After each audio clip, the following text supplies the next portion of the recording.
Creating conversation is what we do on arrow.net, ARROE.net. We are unplugged and totally uncut with Dr. Patricia Bannan. I'm good. How are you, Arrow? Absolutely fantastic. In a real way, you are Batman. You are coming to save a lot of people from this thing that we have done to our mind, body, and soul over the past 25 months. Yes. Well, we are all feeling depleted these days. Absolutely. What's really interesting, and what I got to give you kudos to, is that not only do you have the title of the book, From Burnout to Balance, but right there it talks about boosting the mood, the immunity, focus, and sleep. We are all suffering right now, and I'll tell you, we need this. Yes. You know what? We're all feeling depleted these days. And are you curious the difference between stress and burnout? Because that's a question I often get asked. Burnout has a new definition because, I mean, what's really interesting is that, people have got Zoom burnout, we've got job burnout, we've got structures at home because we're burned out. How can we get through this, and how important is the food that we eat? Yeah, you said you can almost combine burnout with anything going on in our life, and you're going to be like, yeah, I know what that is. But, so stress is like when you're feeling overly connected, overly involved in a task, and burnout is when you just start to numb out. You can't even carry anymore because that stress has just piled up for so long, and we're all feeling that burnout right now.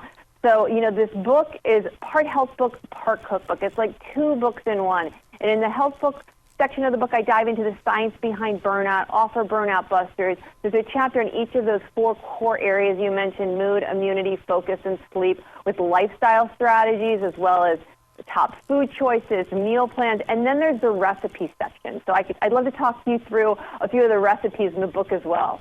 Well, I want to give you a big pat on the shoulders here with the way that you talk about those essays and stuff that are in there, because you give us a reason to activate the recipes, because I love the way that you dive in and you say, this is what we're working on this page right here. So it's almost like that we can go from page to page to page and have something new to eat every day.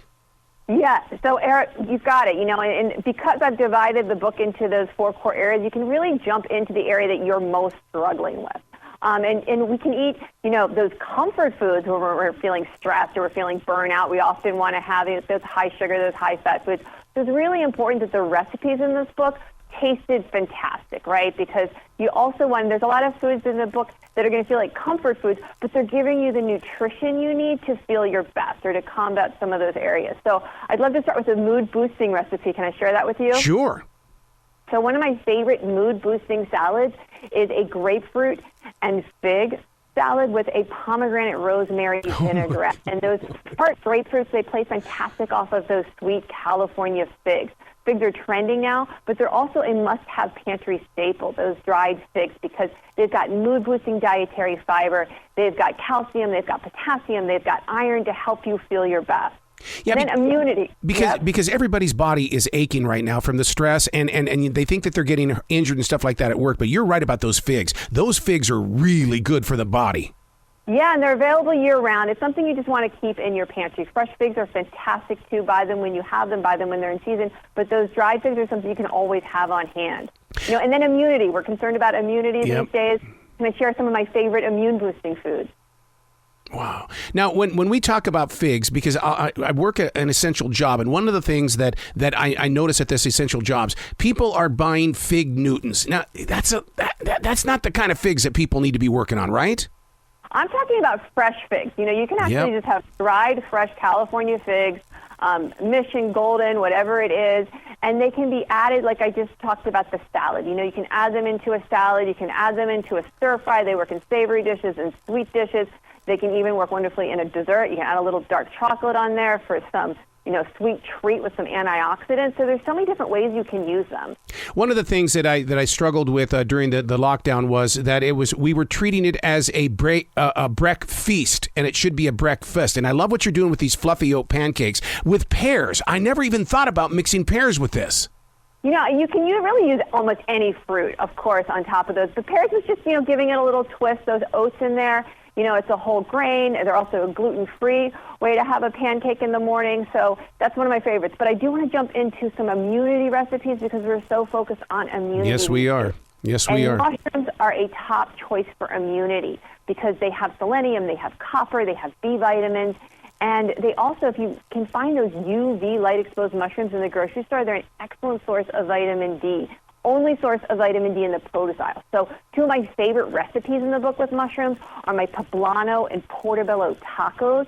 Those portobello mushrooms, they add a meatiness without the meat, making this a vegetarian dish. And then I also have my shiitake and herb broth in a hurry. It's so easy to make. The garlic and the ginger add medicinal properties. The shiitake mushrooms, they add an umami flavor and a boatload of B vitamins for energy. And that umami, it allows you to counterbalance the need for salt. You can actually use less salt and you won't even notice it. You know, it's interesting that you say that because and you must have been listening to a phone conversation I was having with my wife. She goes, "What do you need from the store?" And I said, "I need vitamin D." Now I need to tell her, no, we need to go have some mushrooms because I didn't know it had vitamin D in it, the mushrooms. Yeah, so UV, like, you know how we get vitamin D from sunlight? Yeah.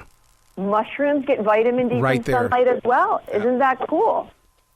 And They also have, yep. I was going to say, that's what's great about your book is like we said at the very beginning, this isn't just a cookbook. This is a learn book. It's an activator's book. Oh, well, thank you, Ari. Absolutely. I mean, there's a lot of information in here, and I went through burnout myself. I know what it feels like. That's what inspired me to write this book. So I really did a lot of research on why are we experiencing this and what can we do lifestyle-wise, nutritionally, to help combat some of these areas we're struggling with.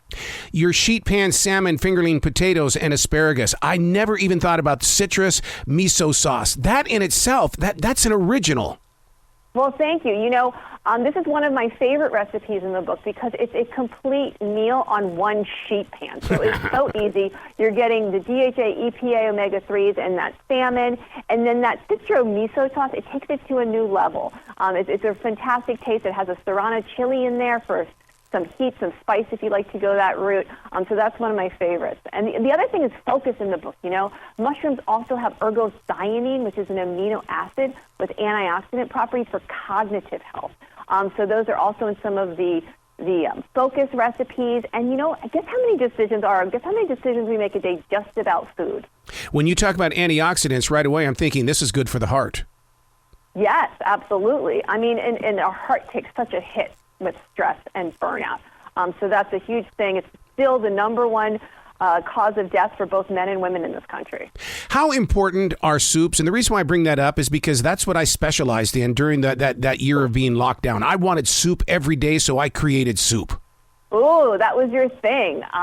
You know, soup is a wonderful food. It's a comfort food, and when we talk about feeling stress and burnout, we want those comfort foods, but it's a comfort food that's going to feel good when you eat it. It's going to feel good in your body after you eat it, and there's so many wonderful recipes. There's also a tomato turmeric sweet potato soup in the book, which is it's one of those comfort foods.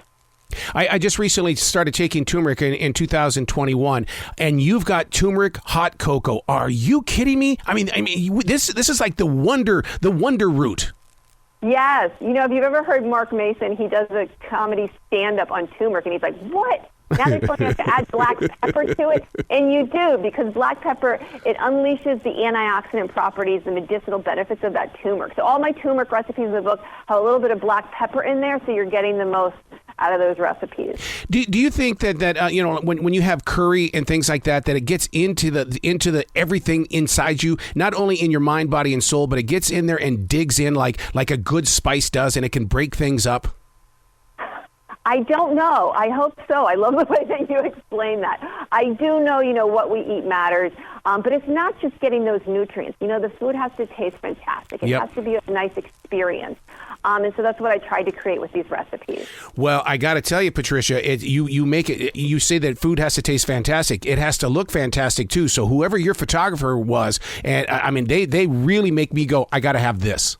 Yes, Jennifer Chong, she did an amazing job on the book. Yes, really beautiful photos. Are you going to turn this into a podcast of some sort? Because you know there's a lot of foodies out there that want to learn about this kind of stuff. Well, I don't know if I'll have my own podcast, but I do have some podcast interviews coming up, including my good friend Ellie Krieger, who you may have heard of. One of the things that people are going through at this point in time, because I see a lot of melatonin going across that thing and all these other different drugs for people that I can't sleep. But you have got an entire chapter number 6 here that promotes sleep. And really, it's what we eat. Yeah, you know, what we eat, our lifestyle factors play a key role in sleep. According to the National Sleep Foundation, 63% of us aren't getting enough rest. So I've got recipes in the book like my tart cherry peppermint tea, that tart cherry juice. It's going to help with melatonin. It has melatonin in it. And then I also have some almond chamomile cookies, sleepy time almond chamomile cookies, which also those oats have melatonin in it, which is a hormone that helps you regulate your circadian system. So there's nutrients in there. The almonds in those cookies has magnesium to help you relax at night. So, it tastes a lot better than a sleeping pill. I've always known that turkey, gets you kind of in a sleepy mood and stuff like that, but I didn't realize that jasmine or white rice was the same thing. And that's like, I have to have that stuff every day. No wonder I get a little bit sleepy. Yeah, biologically it works a little bit different, but it is a tryptophan effect in a sense, because of the way that the white rice counterbalances your hormones, but you're going to get a sleepy effect from it similarly to foods that are high in tryptophan, and I have a lot of those noted in the book, including turkey is one. One of the things that I've picked up on in the past a few months is the fact that I like having toast with peanut butter and bananas, and look at this book, Peanut Butter Peach Toast Crunch. Yeah, I tried to switch it up as I started putting these recipes together, and I started looking at the breakfast recipes. I thought, you need that one that tastes delicious, but you can make it so quick, right? Yep. So that's one of those ones. It's just a kind of a twist on a peanut butter toast. And then all of the recipes have a supercharger ingredient. And I believe the supercharger on that was sliced strawberries. And the idea there is that supercharger, it just boosts up the nutritional content or boosts up the flavor of the recipe, but we don't want to stress ourselves out in the kitchen. So it's one of those ingredients, if you have it on hand or if you really like it, add it to the recipe, but if you don't, you can easily leave it out. You know how listeners are. They're hearing us talk about it and they want to go to your website. So where can they go to find out more about the book as well as they can find out and give you some love? Yeah, well, thank you so much. The book is available everywhere books are sold, and you can get some of these recipes on my website at patriciabannan.com. You got to come back to this show anytime in the future, Patricia. The door is always going to be open for you because I love talking about healthy food and healthy eating. Oh, thank you, Aro. You are the soup genie. Yes, I am. You got to have a bowl of it with me sometime. All right. You be brilliant today, okay? You too. Thanks so much.